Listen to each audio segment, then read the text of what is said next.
야, 이거 북한 큰일 난 것 같습니다. 북한에서 들어온 소식 보면 정말 북한 일반 주민들 안타깝기 그지가 없고요. 장마당이나 이 쌀을 벌려 볼 수 없고 돈 주고도 살 수 없는 것이 지금 북한의 현실이라고 합니다. 쌀이 지금 천정부지로 올라온 건 둘째치고 쌀을 살 수가 없다고 합니다. 장마당에서 파는 건 오이, 가지, 이 토마토다 심은 콩 조금 가지고 나오고 이제 옥수수 좀 가지고 나오고 이게 전부고 그것도 가격이 상당히 많이 올랐다고 합니다. 또 장마당은 이미 다 표시됐기 때문에 그냥 도로, 거리, 자기 집 앞에 보자기 펴고 지금 장사를 하고 있다고 하는데 정말 북한 사람들 정말 힘들게 이 폭염을 견디는 것 같습니다. 자, 이제 폭염을 해서 이 노동신문이나 조선중앙통신 모든 북한 조선중앙TV나 통신, 노동신문이 다 민주선까지 모든 역량을 가뭄 피해, 폭염 피해, 가뭄 피해와의 총력을 동원하자. 총동원, 총력을 기울이라. 이거 매번 사설 나오는데 다 지금 물주기에 나가고 뭐 학생들까지 근로자들까지 간부들 매일 물주기에 나가고 폭염과의 이 싸움이 지금 농촌 어떻게 해서 살리려고 지금 애를 쓰고 있는데 자 이제는 또 여러분 이 폭염이 이제 조금 끝나가니까 이제는 태풍과 두장마 피해로 엄청난 물이 비가 쏟아진다고 합니다. 그 북한 어제 제가 뉴스를 보니까 이 북한의 지금 방송에서 조선중앙TV에서 8월 중순부터 8월 말까지 태풍과 늦장마에 의한 폭우가 쏟아진다고 지금 뉴스에 나오고 노동신문에도 나왔고 조선중앙통신에도 나왔습니다, 여러분. 폭우 피해 빨리 대책을 세워라. 근데 대책을 뭘로 세워요, 여러분? 여러분 작년 폭우 때도 왜 마을들이 쓸어내려가고 태풍 피해, 폭우 피해로 아주 마을 전체가 쓸어가고 논밭이 떠내려가는 게 왜 그 원인이 어디에 있는지 제가 언젠가 말씀드렸는데 북한은 하천 정리를 하지 못했습니다. 왜? 하천 정리를 하려면 하천이 강이 있잖아요. 큰 강이 있고 하천이 있는데 북한은 뭐 청천강과 같은 그리고 청천강의 지류에 있는 안주에서 청천강까지 내려가는 또 하천들이 상당히 많은데 여기에 지금 모래가 쌓이고 흙이 쌓여가지고 하천을 정비하고 청천강을 정비하고 이게 모래를 파내야 되는데 장비가 없어 파내지 못한다고 합니다. 장비가 있어도 또 기름이 없어서 파내지 못하고 이거 악순환이죠. 그러니까 이 준첩선이라고 합니다. 북한에서는 이 준첩선 이 모래를 포내고 강탕을 포내는 포크레인이나 이 큰 강은 준첩선이 들어가가지고 포내고 날르고 해야 되는데 그런 장비들이 다 낡아 빠지고 기름도 없고 하진 못하다 보니까 몇 년 동안 쌓여서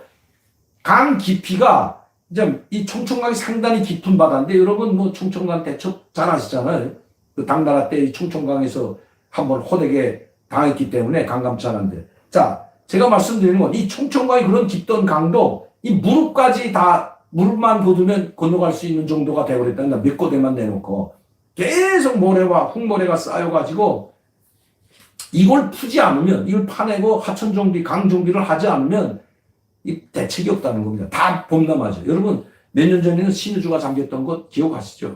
그 왜 그러냐? 압록강도 준첩을 하지 못하기 때문에 자꾸 강모래 흙이 쌓여가지고 이거 북쪽에 중국 쪽은 계속 포내고 있는데 이 하천 쪽에 내려다 보면 이 압록강 하류 쪽 내려오게 되면 제가 2년 전에 코로나19 전에도 가서 사진도 찍고 그 방문도 했지만 그 단동 그쪽으로 내려오면 압록강 하류죠. 쭉 올라가게 되면 북쪽으로 올라가게 되면 연길 쪽으로 이 압록강 상류를 타고 야 준첩선이 굉장합니다. 중국 쪽에는 그 모래 강물이 얼마나 좋아요. 그 모래 푸느라고 준첩선들이 뭐 수십 척이 그냥 그 모래 포내고 있는데 북쪽에 보면 단 한 척도 없습니다, 여러분. 그렇다고 이 배가 강 북쪽까지 가서 푸지 못하거든요. 그러니까 이거 그 북쪽까지 가서 포도를 해야 되는데 그러면 북쪽에 있는 모래가 아마 또 계속 이 준첩선 중국 압록강 하류 쪽에 준첩선이 포내면 걸로 몰려올 겁니다. 그래도 이게 제대로 다 하지 못하니까 압록강이 범람해가지고 신의주가 잠기는 정도로 이 바닷가 쪽에 있는데도 불구하고 신의주는 좀 높은데도 불구하고 단동보다 그게 몽땅 신의주가 잠기는 정도로 이게 하천 정리 사업을 하지 않았다는 겁니다, 여러분. 지금 사리현 작년에 있었던 한경남도나 항해북도나 황해남도 이 모든 그 논밭이 또 내려가고 집이 다 또 내려간 것이 하천 정리를 제대로 하지 못했기 때문에 물이 미쳐 빠지지 못해서 그렇게 됐다는 거죠. 그런데 이번에 또 태풍 피해가 큰 물 피해라고 지금 경고하고 계속 방송 노동신문에 나오고 미리 다 정리하라고. 조선중앙TV 보니까 사부로 옥수수 심어놨는데 이제 옥수수가 가을하기 직전인데 다 여물어야지 가을 할 거 아닙니까? 이 북한은 옥수수가 주 식량이기 때문에 주식이죠. 주식. 북한은 옥수수가. 우리는 찰옥수수 심어서 먹지만 저기는 주식으로 하기 때문에 단단히 여물어야 됩니다. 여물 때까지 놔두는데 자, 그렇게 되면 이번에 폭우가 다시 오면 옥수수밭은 쓸어갈까봐 사람들이 새까맣게 모여서 조선중앙TV에서 방영한 겁니다. 사부로 그 주위를 도랑을 그냥 이 하천처럼 파내고 있어요. 그 쫙 주위에. 그 물이 흘러 들어가지 못하게. 이 밭에 훅을 쌓고 도랑을 치고 지금 사람이 이 폭염에 그 사부로 파서 합니다. 폭염 한 대도 보이지 않아요, 여러분. 이젠 완전히 폭염 피해가 갈만하니까, 가뭄과 폭염 피해가 갈만하니까 이제 또 태풍과 큰 물 피해, 늦장마 폭우가 쏟아진다는 뉴스가 계속해서 나오고 있습니다. 북한 뉴스에 계속 나오고 있는 겁니다. 거기에 만전을 기하라고 노동신문이 말하면 만전을 어떻게 얘기하냐. 사람의 힘이 한계가 있는데 그걸 어떻게 사부로 다 파고 하천 정리를 어떻게 사부로 파서 합니까? 포크레인이라도 동원돼서 해야 되는데 참 난감한 것 같습니다. 그런데 엎친데 덮친 격으로 이제는 이 인민군 지휘관회의 군종지휘관회의 내려간 다음에 인민들한테 또 옥수수나 쌀이나 이런 걸 거두고 쌀이나 옥수수가 없으면 돈이라도 거둬서 지금 인민반별로 거둬가지고 인민군을 지원하라고 한다고 합니다. 야, 그러니까 이 인민들이 어떻게 살겠습니까, 여러분? 특히 농촌 지역 주민들 정말 가장 고통스럽게 사는 게 황해북도, 양강도, 자강도, 한경남도, 평안북도, 함경북도 이런 산골 지방 사람들 정말 힘들죠. 이 사람들은 다 압록강, 두만강 연안에 국경 연안 사람들이기 때문에 그래도 중국이 문이 열리고 중국이 좀 왔다 갔다 교도보를 통해서 다리가 12개나 있습니다. 저 두만강 원성에서부터 압록강 하류까지 교도보가 12개나 있는데 그걸 통해 가지고 중국 사람이나 조선족이나 친척들이 있는 사람들은 왔다 갔다 하면서 물자로 실어 날라가지고 그래도 그나마 그 들어오는 물건들을 또 둥찜으로 황해북도나 평안남도나 이런 황해도에 달리기라고 하죠. 그렇게 지고 가서 거기다 물건을 팔고 또 거기에서 식량을 사다. 이렇게 순환을 해서 살아왔는데 1년 반 동안, 이제는 거반 2년 동안 이 코로나19 핑계로 압록강, 두만강을 완전 봉쇄하고 그리고 지역 간에 완전히 봉쇄하다 보니까 평안남도나 황해남도, 황해북도 이 곡창지대보다 이 함경북도를 비롯한 한경남도, 양강도, 자강도 이런 쪽 사람들이 지금 고통이 말이 아니라고 합니다. 정말 언제까지 이 고통 속에서 살아야 되는지, 언제까지 북한 주민들이 굶어 죽으면서도 이 김정은과 조선노동당에 충성을 해야 되는지 참 답답하기만 합니다. 어떤 분들은 그래서 왜 그렇게 굶어 죽으면 들고 일어나지도 못하냐. 들고 일어날 수 있는 시스템이 아닙니다, 북한은. 들고 일어날 수가 없어요. 들고 일어나자면 누군가 혼자서 들고 일어날 수가 없잖아요. 그래도 몇 명, 수백 명이 들고 일어나야 되는데 그것도 김정은 정권 반대나 이런 거에 아니라 물론 소요 사태는 많이 일어나고 파출소에 몰려와서 막 다 둘부시고 막 하는 건 그래도 이 장군님께서는 우리를 잘 보살피라고 했는데 너희들은 장군님 지시도 안 따르나 이런 핑계거리를 대가지고 소요 사태를 일으키는 거지 이 정권을 반대해서 김정은 정권을 타도하라, 독재를 타도하라, 자유를 달라, 먹을 걸 달라 이런 이야기를 전혀 할 수가 없는 거죠. 무자비하게 탱크를 깔아 죽일 겁니다.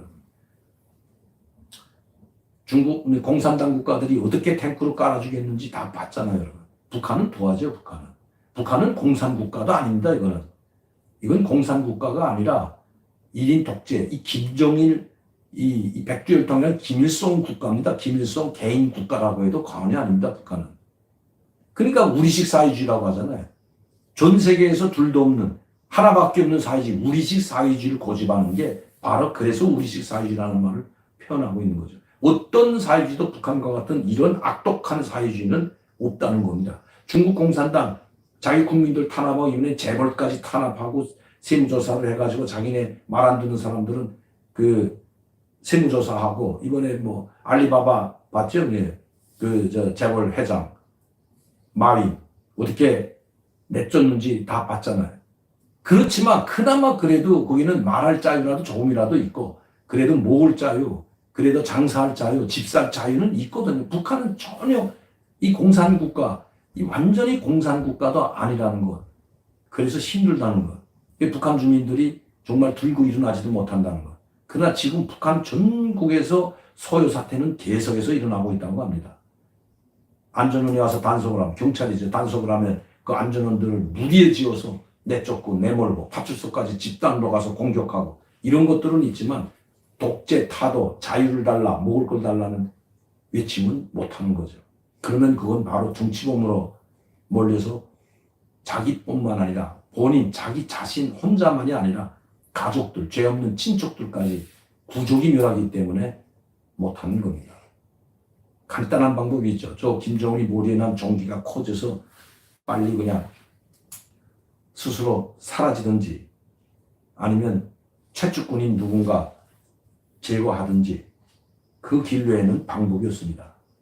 정말 이번 북한은 이 가뭄 피해로 엄청난 피해를 많이 받고 농사도 망했다고 합니다. 가뭄 피해로 다 뭐 병이 굴고 말라 죽고 이 강내가 다 쪼그라드는 병이 걸려가지고 콩하고 옥수수를 가장 많이 심었는데 이 콩은 이게 이 마른 땅에 건조된 땅에도 잘 되니까 이 콩을 많이 심었는데 다 병이 들고 이 병충해를 많이 받은 것 같습니다. 이게 그 이번 폭염 때문에 다 말라 죽고 비틀어져 죽고 이런 상황인데 이제는 또 폭염이 아니라 이제는 큰 물피해 때문에 더 큰 문제가 생겨야 돼. 또 이제 어떤 마을이 쓸어 내려갈지 아무도 모르는 거죠.